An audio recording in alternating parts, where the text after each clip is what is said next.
What's up guys, Drew here from Punch Punch Magic, and as you could tell by the introduction, we are looking at Prey today, which is a game that's kind of got a weird history with me. So let's start all the way back in 2006 when Prey was released for the Xbox 360 and PC. Now this Prey was set on Earth as you get abducted. You are at a Native American reservation with your grandpa who is really traditional, set in his ways, and you're kind of the anti-traditionalist. You're kind of going against Native American traditions and kind of getting assimilated into American society. The story is not something this game is really known for, and for a good reason. It kind of just is a means to an end. It's not really that important. It does have some significance in terms of gameplay mechanics, but that gameplay is really why this game is remembered. It had some really interesting and innovative tech for the time. It actually came out before Portal, but it had portals in it, which blew people's minds that you were able to walk through a portal and be somewhere else without a loading screen or without anything, and you were actually able to look through the portal and see the place you were going to end up. It was really, really cool for the time, and the developers went all out with it. They tried to use it as much as they possibly could and ended up in a fun game. But it's thanks to that innovation at the time that a sequel to Prey was greenlit, and oh my god, this was previously my most hyped game ever. This is my favorite concept ever. You were to play as a bounty hunter who would parkour his way through an alien space station set in the same universe. You play as a bounty hunter who was actually an air marshal when the aliens abducted, and you've since used your training to successfully hunt down aliens and be a gun for hire.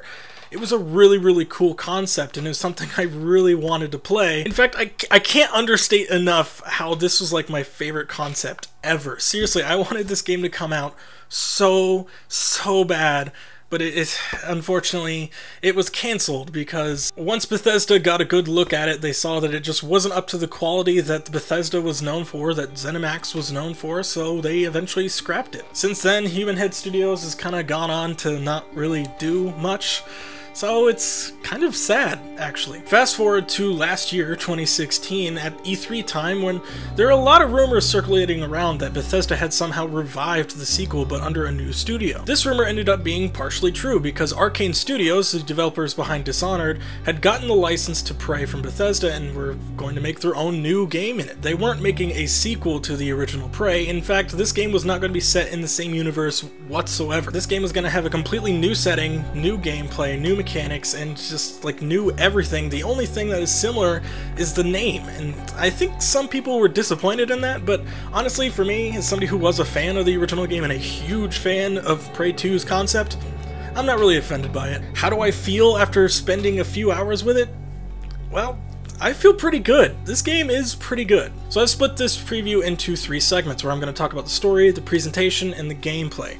Starting with the story. Now, one thing I want you guys to know is I'm not going to have any spoilers in this video at all, unless you consider showing like the enemies in the game or like weapons in the game spoilers. If you do, then I guess you shouldn't watch this, but as far as actual story elements and things that happen in the story, I don't even talk about the opening to the game that much. So yeah, I'm not gonna have any story spoilers in this video whatsoever. With all that said, let's go ahead and talk about the story. You play as Morgan Yu, somebody who you actually get to choose the gender of. You can be male or female, and this is a non-arbitrary choice. It actually changes some of the dialogue in the game and even some of the backstory elements you find. Once you choose your character's gender, you're then treated to what I think is one of the best opening segments in a game in recent memory. It's really, really good. It's really well handled. It's really enhanced by Mick Gordon's soundtrack. More on him when I talk about the presentation, but yeah, the same guy who did the soundtrack for Doom did the soundtrack for this game, and oh man, they really treat you at the beginning of this game. Beyond that, unfortunately, I just can't say much without spoilers. I mean, almost immediately there are some things in this game that are really interesting and terrifying and like things that really make you question reality. It's really fun. Bump the microphone. It's a really engaging opening, and it really pulls you into the world and the universe and makes you feel like you are that character. It does a great job of doing that. The game tackles very interesting themes where you question your own psyche and your own sanity and whether or not you can trust the people who are talking to you or even trust yourself. Here's a little tip. Don't trust anyone. Now I'm going on to presentation. This is where I talk about the graphics, the sound design, bugs, glitches, anything that I ran into. I'd like to point out that I played this game on the Xbox One. I also played the demo a little bit on PlayStation 4. That's actually where I captured this footage from to make sure I didn't have any spoilers in it. But yeah, this footage is from PlayStation 4, from the demo, which kind of had some problems, but I'm playing the final full release version on Xbox One, which is a lot better. In fact, I'm going to take some time to talk about how the game compares to its demo, because the demo had kind of a mixed reception with people because the performance was all over the place, and it had this weird bug on consoles where there was an input delay. I'm happy to report that most of those problems have been fixed. Of course, on consoles, you're still going to have performance issues, and they do still crop up every now and then, but they're not nearly as prevalent. Also, I did not notice any input lag on the Xbox One version of the game. I did notice it a lot when I was playing the demo on the PlayStation 4, so I know that I can kind of tell the difference, if that makes any sense. I can tell the difference between the demo version and the Xbox in the final version. So if that was something that was off-putting to you, you can rest assured that it's fixed. The input lag was something that I saw a lot of people had a problem with, which is fine, that makes sense, but I think it's actually been fixed for the most part, unless it crops up later down the line. Maybe it's like a memory leak issue. Who knows? I haven't had any problems with it. I've played it for about 5 hours now, so I think that that's a good measure to say that it's not going to happen for the rest of the game. One big problem that I actually had from the demo that I didn't see very many people complaining about, I saw it here and there, was there were a lot of sound glitches. Now, the music in this game is fantastic, and I'm going to get into that a little bit more later, but the demo really did not do the music in this game justice. Every time you started an encounter, the game would just blast music at you, and it would just be so obnoxious, and it'd be in your ears. If you wore headphones, I felt so sorry for you, because it would just go on and on and on, and the game would just be at this really high volume, and it would just never end. It was like this weird glitch where you start an encounter and the game like didn't know when the encounter ended, so instead of looping the track or just kind of slowly getting out of the track, it would just keep going until it just abruptly stopped. And that's how I could kind of tell that it was a glitch, and I'm glad they fixed it, because now I don't have to turn the music down to enjoy this. I actually had to do that in the demo. I had to turn the music down so I could actually enjoy the game and not be constantly annoyed by this blaring music. And that's good too, because the music in this game is fantastic. Like I said earlier, it's from Mick Gordon, the same guy who did all the music for the Doom game. And yeah, he won an award for that game, and it's well deserved. If you haven't listened to Doom's soundtrack, I highly suggest it.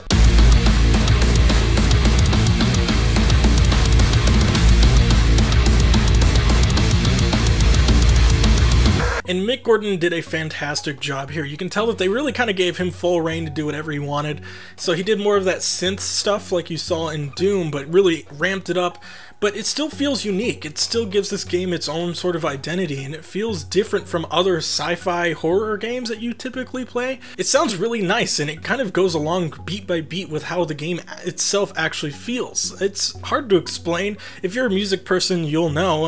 I'm not really a music person, that's why I can't explain it, but it just works really, really well, and it goes along with the story, the combat, everything that's happening in the game. The music goes along with perfectly. There are some other glitches in the game, like some items and enemies will actually fall through the floor, which is really annoying when it's an item that you needed, like a shotgun, which actually fell through the floor for me. There'll also be times where you'll just see an enemy just kind of running at a wall. I'll talk about them later. The mimic enemies, which are really cool, sometimes their AI bugs out and they don't transform into anything, and they kind of just sit in one spot or just run into a wall. This all may seem like it's kind of like super prevalent, but I only noticed these a couple times, but I feel like I should just at least point them out to you guys. All in all, it's a very polished and great looking experience. On consoles, it's actually surprising to me how good this game looks, and I can't imagine what it looks like at like 4K resolution on PC. I really hope the performance is good on PC, because it was kind of a problem with Dishonored from what I've heard, but I hope you PC gamers out there are having a good experience and it looks good and runs well. I'm sure that that is the optimal place to play this game. But yeah, the game looks good. It does have some performance issues, and there is a bit of pop-in, which is weird. It's not something I noticed on the demo, but I actually noticed in the final release. There's actually quite a bit of pop-in, to the point where you'll be right up on a texture and it'll just be really blurry and gross looking, and then it'll slowly come in. So it's not like pop in, it's kind of just like fade in, but it looks gross occasionally, and it's definitely a problem, so keep that in mind. But yeah, we've talked about the game's graphics and whatnot for too long, and now it's time to get into the bread and butter of the experience, and that is the gameplay. The best way to sum up Prey is this simple equation. You take Dishonored, you add it to Dead Space, and then you add it to BioShock, and then you have Prey. The biggest influence for this game is easily BioShock. In fact, this game kind of shamelessly copies BioShock almost completely. Let me just give you this example to really make my point clear. BioShock was a first-person shooter set in a deep underwater society where you had to fight off terrifying mutated citizens in an attempt to escape. Prey is a first-person shooter set in a space station far above Earth where you fight off terrifying and mutated citizens in an attempt to escape. Well, yes, that is like being really minimalistic in describing both of these games. It is, for the most part, beat for beat, a BioShock game. I'm sorry guys, but Prey is essentially just BioShock in space. I really didn't want to have to say that. I noticed it in the demo, and I was like, oh, this is very similar to BioShock, like, to a scary degree. And then, when I got the final game, I was like, okay, maybe it's not so bad, maybe it really changes up. And while it does add some unique elements to the mix, and I do think that the enemies are more unique in this game, and there are some encounters that are different, it is still pretty much just BioShock in space. Now that's not exactly a huge knock against the game. I loved BioShock. In fact, BioShock 1 is one of my favorite games of all time, easily in my top 10. It's nice to get back into this gameplay formula and play something new in a new universe from a new developer. So yeah, the BioShock influence is definitely prevalent. You will notice it immediately once you start playing, especially if you were a big fan like I was, but it's not really that much of a problem. A lot of that is due to the fact that this is a very, very respectful copying of a tried and true formula. What Arkane has done here is taken something that they knew worked, the BioShock kind of creepy, exploring this weird, cramped, claustrophobic area formula, and brought it to a new universe, and brought sci-fi to it. And they do sprinkle in a few things, like I said, from Dishonored. There are some stealth elements in the game, and they sprinkle in some body horror kind of stuff from Dead Space. Prey does try to bring some new things to the table though, and thanks to its sci-fi setting, a lot of these things actually work pretty well. One of the first things you'll notice is that there's a gun called the Glue Cannon. With this gun you can slow down enemies and actually create obstacles for enemies to kind of climb over, or you can even climb up other obstacles yourself with this gun. It is a really unique gun, but overall I didn't use it that much. I can't really explain why, I just didn't find it very effective. I think that's more personal preference though, because typically in games like this I don't want to like slow down the enemy without doing damage to them. I'd rather just take out the enemy outright and not have to deal with them. I don't know, it's a fun gun to use occasionally and every now and then, definitely at the beginning, but over time I just didn't use it that often, and I actually, I'm really tempted to just get it out of my inventory.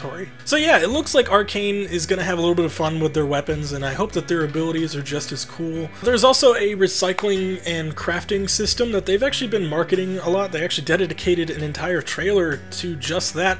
But this is little more than just an inventory management, and it is kind of nice to be able to take things that you don't really need, break them down, and make things that you do need, so you can make like med kits and ammo and things like that, so that's nice. I mean, it doesn't really detract from the experience. In fact, it actually adds a little bit to the experience because you're constantly looking for blueprints to make things that you need, so like ammo and whatnot. So it's fun. It encourages you to explore, and yeah, this game has a lot of its environments for you to find, so that's a good thing. I think it's fine that they added it in there. And finally, the last element that is unique to this game from BioShock that I noticed just before recording this was there are actually open anti-gravity sections, kind of like Dead Space 2's anti-gravity sections, except this time it feels much more claustrophobic. It's really fun. I actually like it. There's good control of your character. I like the fact that they added in brakes, so if you're flying too fast forward, you can actually stop yourself. Yeah, it's kind of hard to explain. You do get full range, full 360 degree movement, and it's really interesting how they let you kind of go outside the space station and explore. Once again, I don't want to say too much to spoil anything, but there is a reason why you have to go outside the space station, explore some things, and then come back in, and there's actually different ways you can get to everything when you go outside and explore. That's actually one element that I haven't really touched on that borrows a lot from the Dishonored franchise. Just like that game, the developers of this game really wanted you to be able to approach situations however you wanted. They make it apparent right at the beginning where they give you two choices to get past a wall, you can either find a key card for it or use a vent to get past it. But as soon as you get past the tutorial section, the game really opens up and how you are able to tackle situations. And the game also really requires you to think outside the box when you're approaching different situations. If you see a locked door, chances are, unless it has a key card, you can get past that locked door somehow. You can either find the code for it somewhere, it might be written on the wall somewhere, there might be a note hidden somewhere, or you can hack the terminal, or you can find a window for it that's covered by a box, and if you're strong enough, you can lift the box off the window and crawl into the room. These are all things that are fairly common in the Dishonored franchise, and a lot of Dishonored fans are probably thinking, hey, this sounds like a Dishonored game, and yeah, they took the best elements from like the Dishonored's formula where you can really approach situations however you want and added them here, which is kind of impressive considering that it's a claustrophobic space station that you're in. It's not this big huge open city. I know that these aren't the same developers that worked on Dishonored. It's actually a different studio off somewhere else, I think in Austin, maybe? But whoever designs the levels for Arkane, like even for Dishonored 2, the levels are just so beautifully designed and how interconnected they are and how many different routes you can take to get to your objective. And you're going to need all the help you can get because the enemies in this game are interesting to say the least. The first enemies that you meet in the tutorial are called mimics, and these are actually little four-legged creatures that can transform into any object, or almost any object in the game. It really does turn into this situation where every single mug, desk chair, easel, or wine bottle can just immediately jump out at you and scare the shit out of you. So you get into this groove where you actually enter a room and without even thinking, you just start beating the shit out of every single object that you come across. There's a chair, fuck it. And every now and then you'll actually end up finding a mimic and you'll do bonus damage to them, which means that the developers are encouraging you to do this. I just want to be like a fly on the wall in this space station, just seeing the Morgan Yu character just like walking into a room and immediately beating the shit. Oh, shit. Beating the shit out of everything in every room that he comes into. It's ridiculous, but it's fun also because I mean, you're constantly like, what is it going to be this time? Is it going to be this mug, or is it they're just not going to be a mimic here at all? It does get a little annoying after a while, and if you're the kind of person who doesn't like jump scares, like if you can't play horror games because you're not a jump scare person, you will not like this game at all, especially not the first few hours, because mimics are pretty much all you fight. You do fight a couple other enemies, but they're not nearly as unique, and the game takes a while to introduce more enemies to you, so you're going to be fighting mimics for a while, and you're going to be jump scared a lot. Even for me, I can see this becoming really annoying after a while, kind of like necromorphs from Dead Space 2. You're going to be able to predict where they are, and just it's going to become more annoying getting scared rather than actually scary.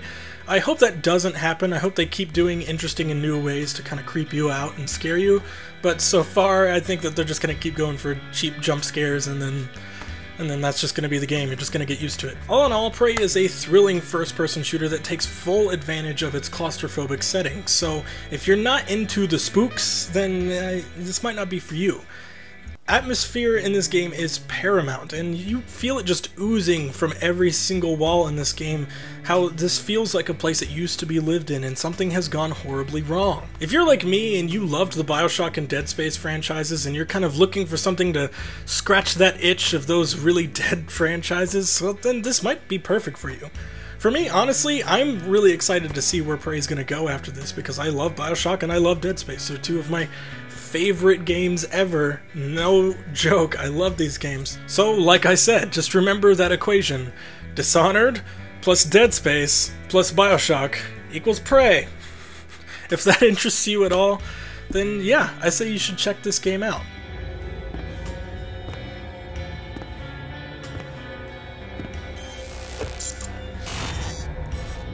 Good morning, Morgan. You're not going to like what I have to say next. Alright. Whew. That's the end of the video. That was a long one. I really wanted to be as thorough as possible for you guys this time. I feel like in my Mass Effect video it was just a huge rant and I didn't really go into what I liked about the game. And I want to have more thorough first impressions for you guys, so I'm going to try to do that from here on out. I'm going to try to not make them too long though. I know a lot of you guys are like, I don't want to watch a first impressions if it's over 20 minutes long. So Sorry, but it takes a lot of work to get what you're thinking into a video, and I'm trying to make you guys more educated as to whether you yourselves would enjoy it.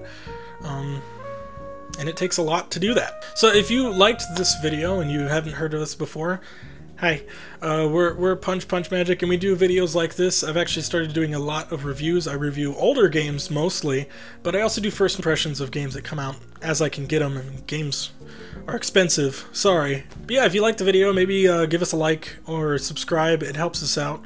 Also leave a comment if you guys have any feedback. If you think I'm a stupid neckbeard for liking this game, let me know in the comments. I can't wait to hear it, because, man, you'd be interested to hear some of the things I've been called on the internet. But yeah, thank you guys for watching. I'll see you guys in the next video. Probably be next week. This time next week. Yeah. Bye.